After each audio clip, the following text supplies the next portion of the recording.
Assalamualaikum warahmatullahi wabarakatuh. Nama saya Nadila Naura Raini Himawan dengan NIM 1020222400145 dari SI 48 Inter. Di sini saya akan menjadi perwakilan untuk section yaitu interview recapitulations dari 10 questions interview.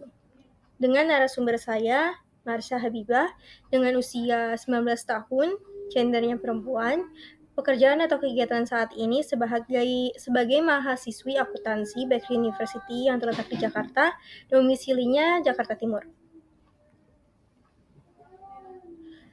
Untuk Marsha sendiri, beliau ini nggak mengikuti tren yang ada, karena belum tentu cocok dengan style dia. Dan untuk pandangannya sendiri yaitu yang penting cocok sama body type dan nyaman untuk dipakai. Kemudian, Marsha ini memiliki pola belanja yang cukup unik, yaitu 50% online dan 50% offline. Keduanya dipilih sesuai dengan kebutuhan masing-masing. 50% online ini yaitu ketika dia rasa sudah cocok dengan brand pakaian tertentu, semisal dia membeli baju di Zara dengan range harga misalnya 200 sampai 300 di Zara, terus dia cari di Shopee di official store-nya yang sudah pasti terjamin, kemudian dia belilah sesuai dengan budget dan brand yang biasa dia gunakan.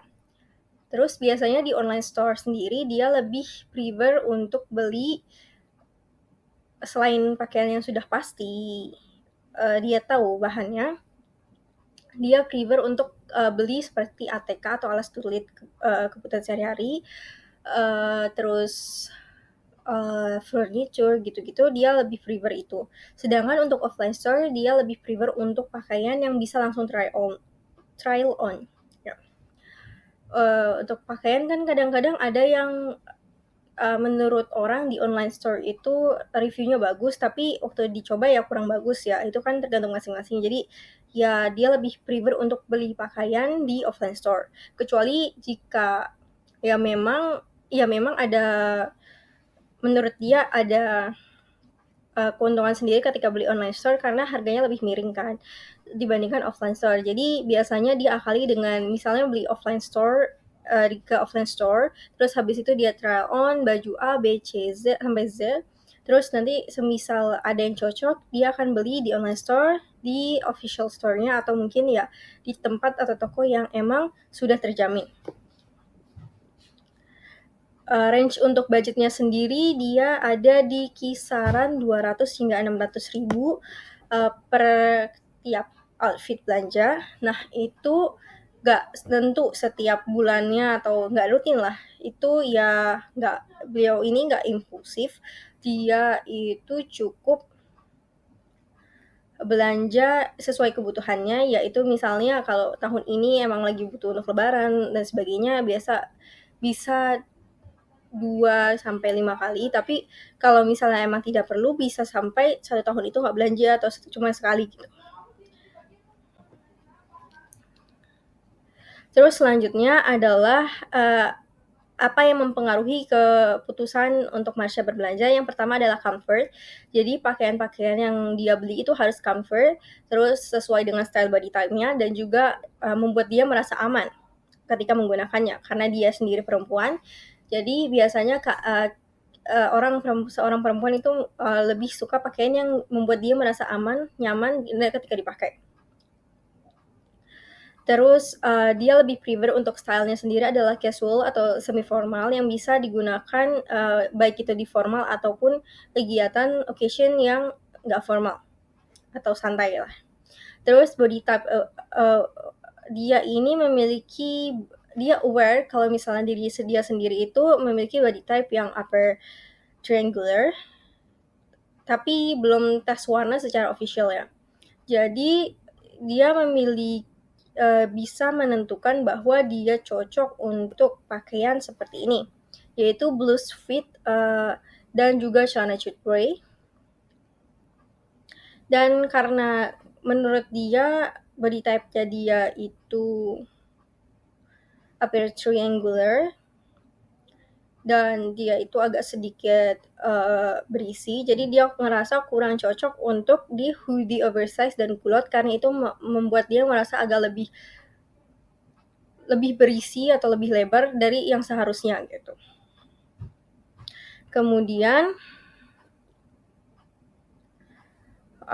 next itu ada pain dan gains-nya. Dari interview yang telah saya jalani, itu ada beberapa poin pains-nya yang bisa saya dan tim saya ambil, yaitu pertama warna kusam.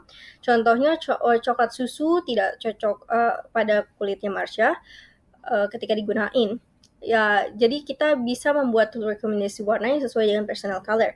Terus expectation berbanding dan terbalik dengan reality.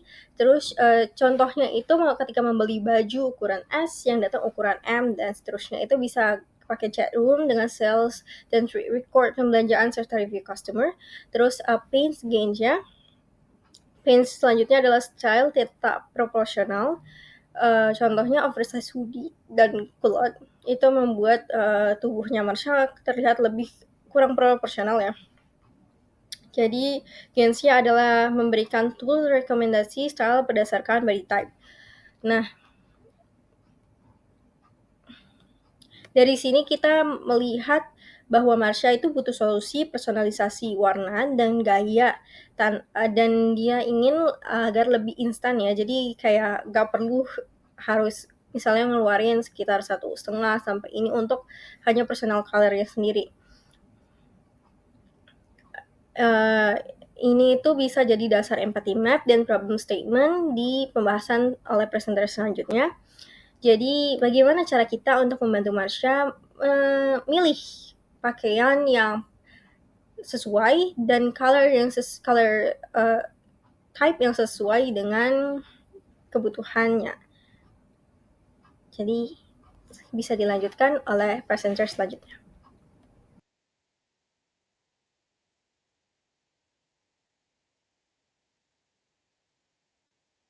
Assalamualaikum warahmatullahi wabarakatuh. Kakak saya mau Pramudia Nika Suhaya. Kali ini saya akan menjelaskan tentang empathy mapping. Jadi yang misalnya di sini empathy mapping terbagi dalam 4 bagian, yaitu say. Say adalah apa yang dikatakan oleh narasumber sendiri. Lalu ada feel.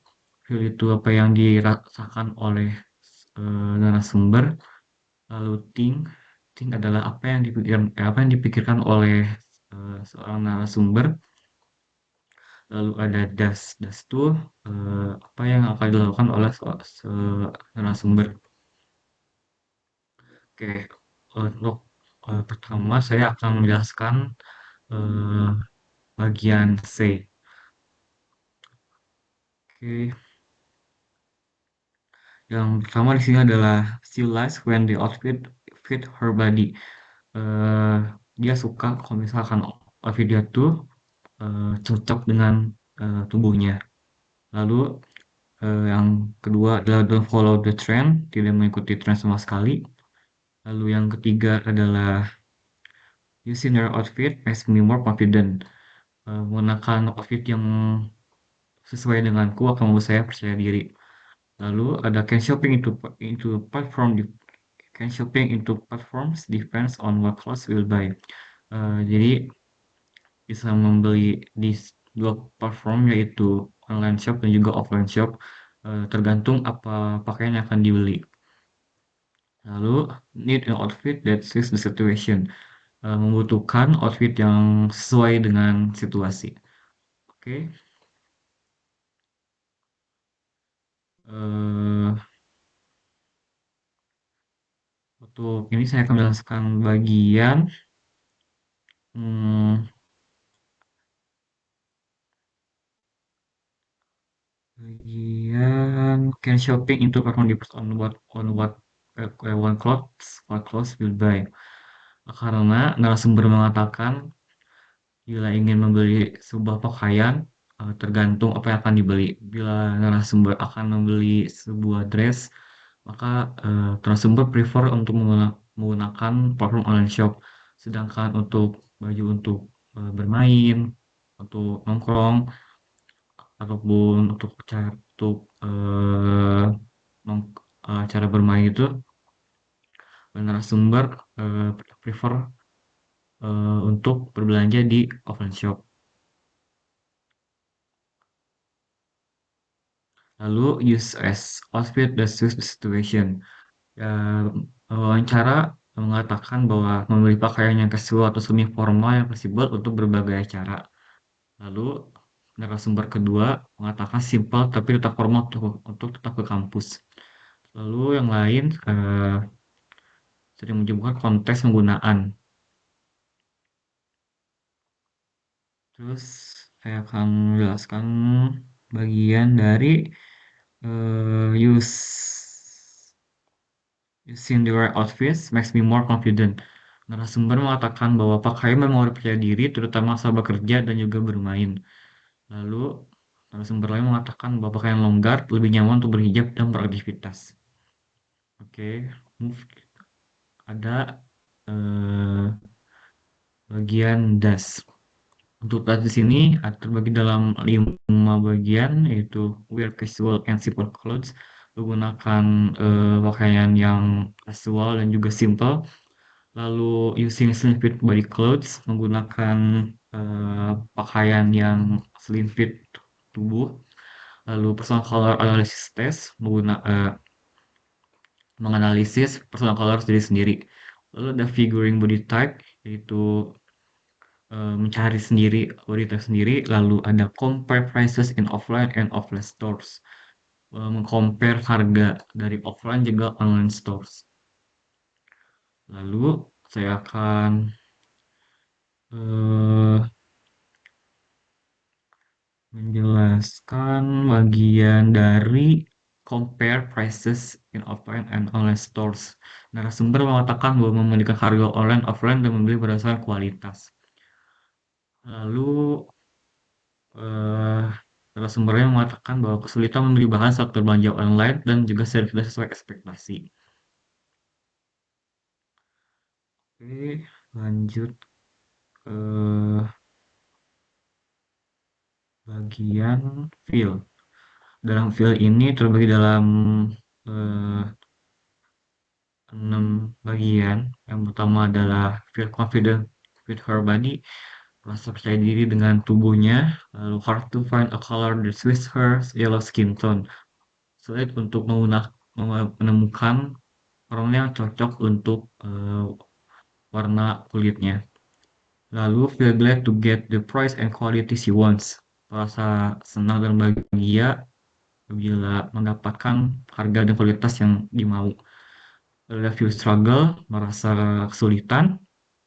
Lalu feel confused uh, by the style of the dress model, merasa uh, pusing dengan style dressnya.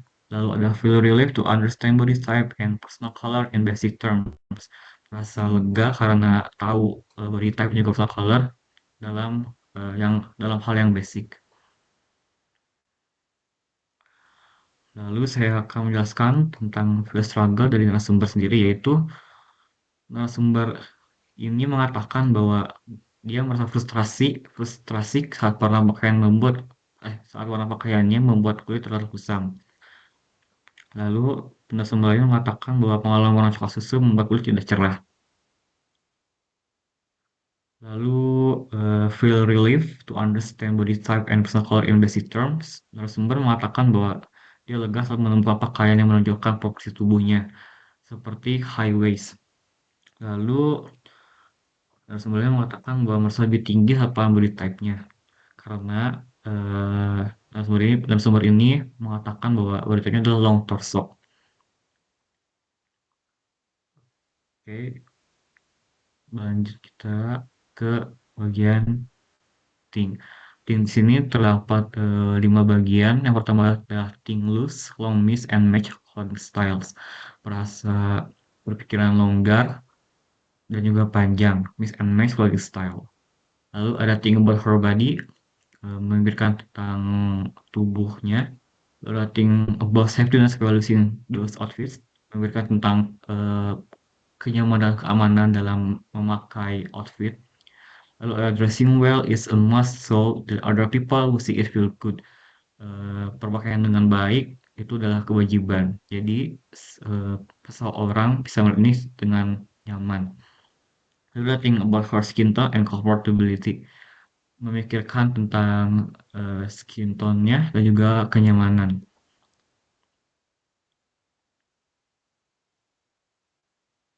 Lalu saya akan menjelaskan uh, think, think about her skin tone and comfortability dari narasumbernya.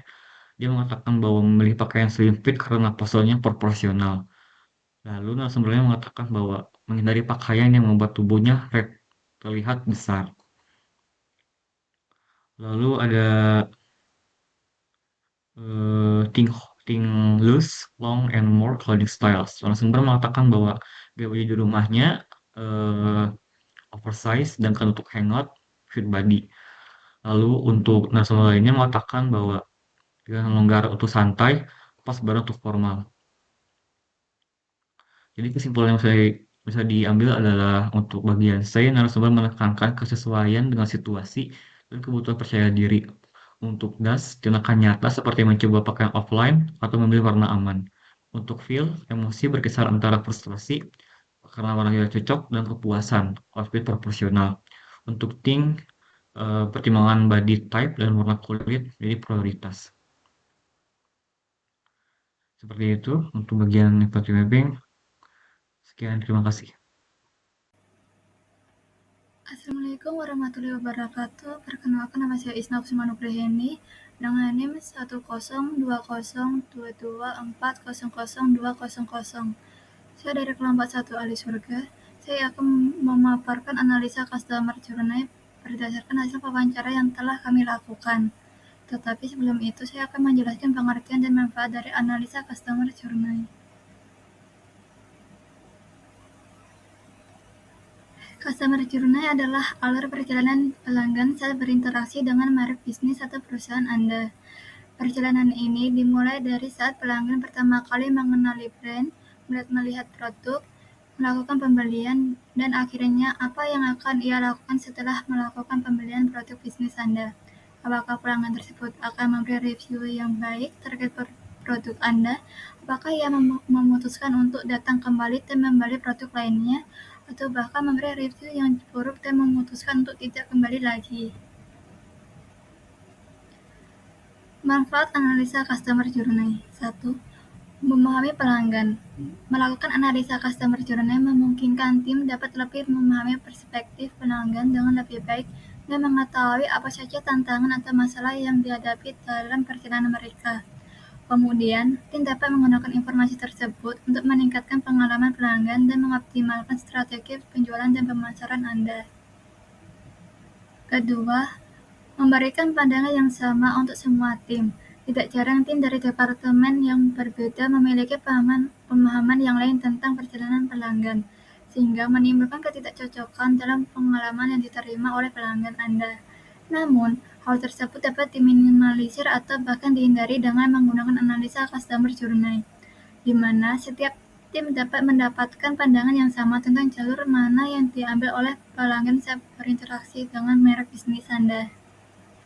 Ketiga, memprediksi perilaku pelanggan. Analisa customer journey dapat membantu tim untuk mengamati pola perilaku pelanggan dan memprediksi bagian mana yang lebih mungkin untuk berubah. Kemudian, tim dapat mempertimbangkan untuk memberikan bantuan guna membantu mereka dalam menemukan produk yang tepat. Dari wawancara yang telah dilakukan, kami menemukan beberapa pola menarik yang menunjukkan bagaimana pelanggan membuat keputusan, faktor utama yang mempengaruhi mereka, serta bagaimana pengalaman mereka setelah melakukan pembelian.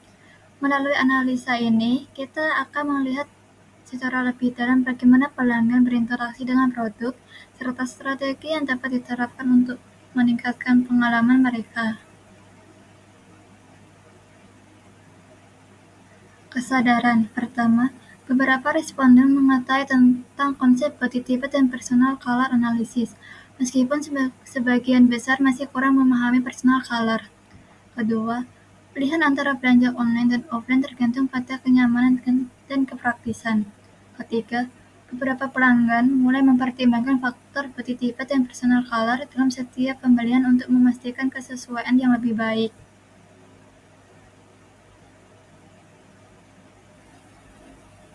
Pertimbangan. Pertama, faktor utama yang dipertimbangkan saat membeli pakaian adalah kenyamanan, bahan, ukuran, dan kesesuaian dengan bentuk tubuh. Kedua, beberapa pelanggan lebih mengutamakan kecocokan dengan bentuk tubuh mereka. Ketiga, warna pakaian juga menjadi pertimbangan penting, terutama bagi yang sadar akan pengaruhnya terhadap penampilan kulit.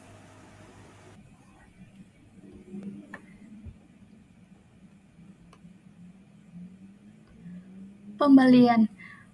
Pertama, pembelian dilakukan baik secara online maupun langsung di toko. Kedua, mereka yang berbelanja online sering menghadapi resiko produk yang tidak sesuai dengan ekspektasi, terutama dalam hal bahan dan ukuran. Ketiga, responden yang berbelanja di toko lebih yakin dengan pilihannya karena bisa mencoba langsung.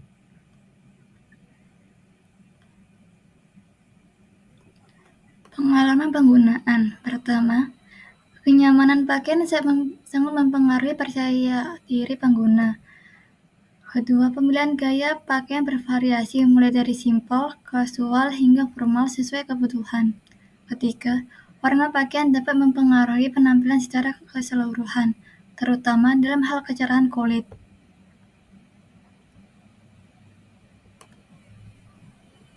Kesimpulan, dari wawancara ini dapat disimpulkan bahwa customer journey dalam membeli pakaian sangat dipengaruhi oleh preferensi individu terhadap kenyamanan dan kecocokan dengan tubuh mereka.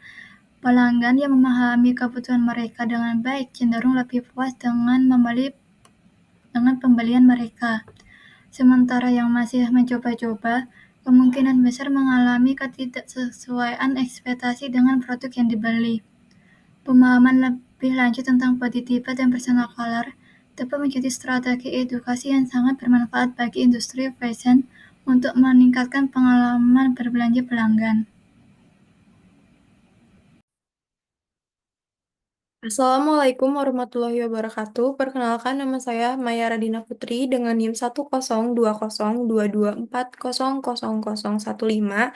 Saya dari kelas SI 48 Inter dan saya dari kelompok 1 Penghuni Surga. Di sini saya akan membahas seputar persona.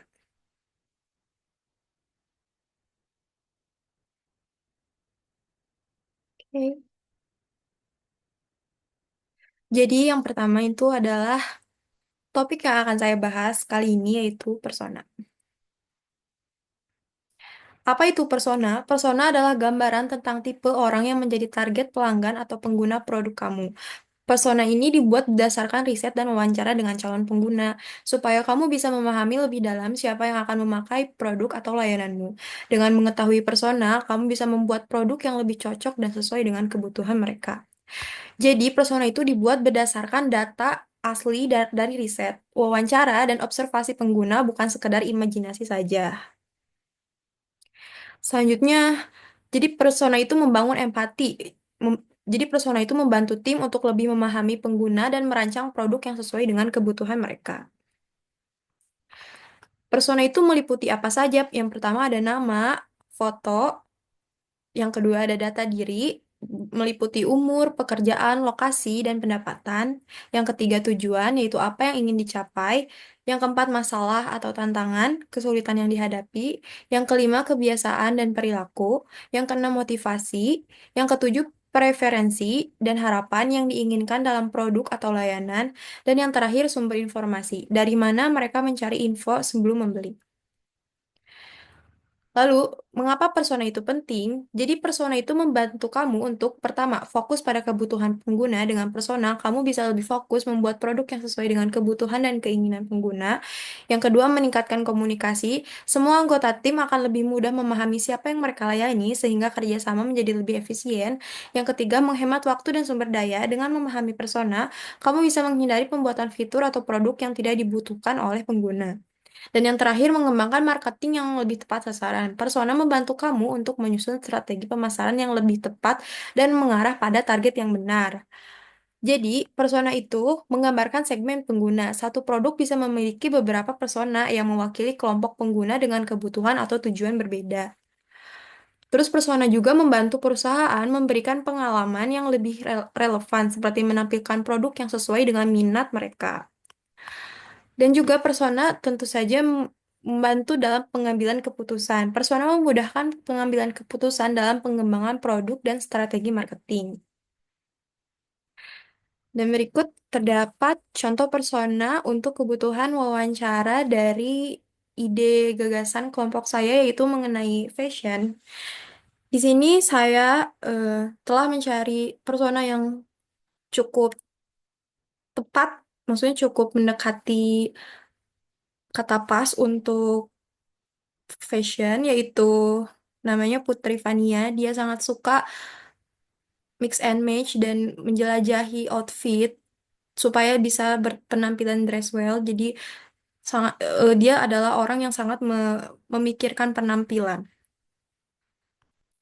Jadi yang pertama itu eh, yang ter yang setelah saya jelaskan di slide sebelumnya, persona itu meliputi hal-hal di bawah ini. Pertama, nama Putri Fania untuk umurnya 18 tahun, untuk asal instansinya itu Universitas Jenderal Ahmad Yani, pendapatannya itu 3 juta per bulan, dan untuk tantangan yang dihadapi itu ia kesulitan menemukan bahan pakaian yang bagus jika beli di online, karena Putri ini sangat memikirkan bahan dan kenyamanan pakaian yang akan dia pakai. Terus kebiasaannya itu mix and match outfit yang bagus untuk ke kampus, jadi sangat memikirkan bagaimana ia berpenampilan, dan motivasinya itu dia harus dress well kemanapun dan enak, dan supaya enak dipandang gitu oleh orang-orang di sekitarnya. Terus harapannya itu ingin mendapatkan online shop yang dapat menunjukkan bahan, ukuran, personal color, dan juga body type yang sesuai dengan yang ia butuhkan. Jadi karena Putri ini tuh, oh ya, untuk tantangannya ada yang ditambahkan, yaitu eh, cukup padat jadwalnya, sehingga membuat ia kesulitan jika harus membeli pakaian ke offline store. Jadi dia lebih suka di online karena lebih mudah dan juga cocok untuk ia yang memiliki kesibukan belakangan ini. Gitu. Nah, jadi harapan dia itu ingin mendapatkan online shop yang dapat menunjukkan bahan, ukuran, personal color, dan juga body type yang sesuai dengan yang ia butuhkan. Nah, untuk sumber informasi tentang online shop dan lain-lainnya, itu dia biasanya mencarinya di iklan atau di media sosial. Baik, cukup sekian mengenai penjelasan persona.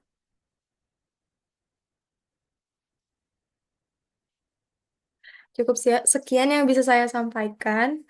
Mohon maaf apabila ada kesalahan kata. Wassalamualaikum warahmatullahi wabarakatuh.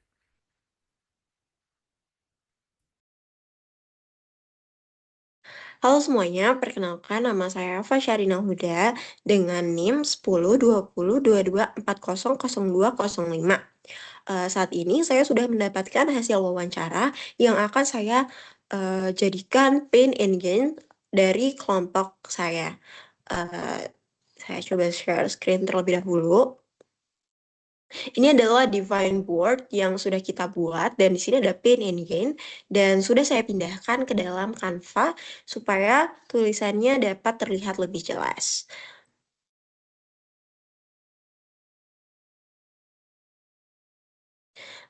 Baik, ini adalah pain and gain yang sudah kita dapatkan. Kita akan menjelaskan satu persatu ya. Kita sudah mendapatkan 5 masing-masing pain and gain. Yang pertama dari pain dulu nih. Yang pertama adalah hard to find the clothes that fit with the body. Jadi narasumber-narasumber yang sudah kita wawancarai, rata-rata mereka sangat sulit untuk menemukan pakaian yang cocok untuk tubuh mereka. Yang pertama adalah alasan yang pertama adalah karena mereka belum tahu nih apa bentuk tubuhnya mereka, atau bahkan mereka nggak tahu warna yang cocok di dalam untuk tubuh mereka gitu. Yang kedua adalah the good scent are different from the photos.